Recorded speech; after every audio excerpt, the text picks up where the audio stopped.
ఈరోజు Mahindra hills Delhi public స్కూల్లో sugar board ఏదైతే ఇనిషియేటివ్ మన ఆనరబుల్ ప్రైమ్ మినిస్టర్ గారు తీసుకున్నారో దాన్ని ఈరోజు ఇనాగ్రేట్ చేయడం జరిగింది మహేంద్ర హిల్స్ స్కూల్లో.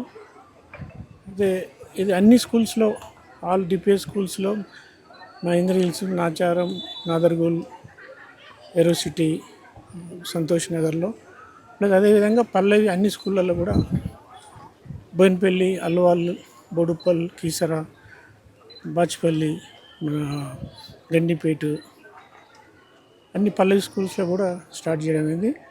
కూల్ డ్రింక్స్ కానీ అందులో ఉన్న షుగర్ ఎక్కువ ఉన్నాయి అన్నీ తినద్దు, వాటి తోడుగా వేరే జంక్ ఫుడ్స్ తినద్దు, మంచి ప్రోటీన్ ఇచ్చే మంచి ఫుడ్స్, మంచి హ్యాబిట్ నేర్చుకొని మంచిగా హెల్తీగా ఉంటే స్టూడెంట్స్ లైఫ్ నుంచి వాళ్ళ పేరెంట్స్ను, గ్రాండ్ పేరెంట్స్ను కూడా వాళ్ళు మంచి ఫుడ్ హ్యాబిట్ నేర్పుతారని, దాంతో ప్రతి సిటిజన్ హెల్త్ కాన్షియస్ అయితే మంచిగా ఉంటే, వాళ్ళు హెల్తీగా ఉంటే మన మెడికల్ బిల్ కూడా తగ్గుతుంది, హెల్తీగా ఉంటారు.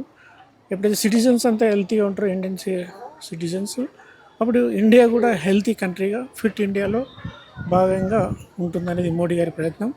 అందులో భాగంగానే ఈరోజు మా డిపిఎస్ పల్లవి స్కూల్స్ అన్నింటిలో కూడా ఈ షుగర్ బోర్డు ప్రారంభించడం జరిగింది.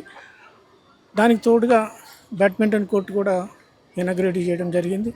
పిల్లలకు, తర్వాత ఇక్కడ ఉండే కాలనీ వాళ్ళకు కూడా అందరికి కూడా యూస్ఫుల్ అవుతుంది. ఈ బ్యాడ్మింటన్ అనేది ప్రపంచంలోనే ఇండియా ఆఫ్టర్ క్రికెట్ బ్యాడ్మింటన్ మంచి గేమ్గా సెటిల్ అయింది. అంటే ఒకటి మంచి గేమ్, దాంతో ఫిజికల్ ఫిట్నెస్ రెండు వస్తుంది. కాబట్టి అది బ్యాడ్మింటన్ కోర్ట్ కూడా ఓపెన్ చేయడం జరిగింది.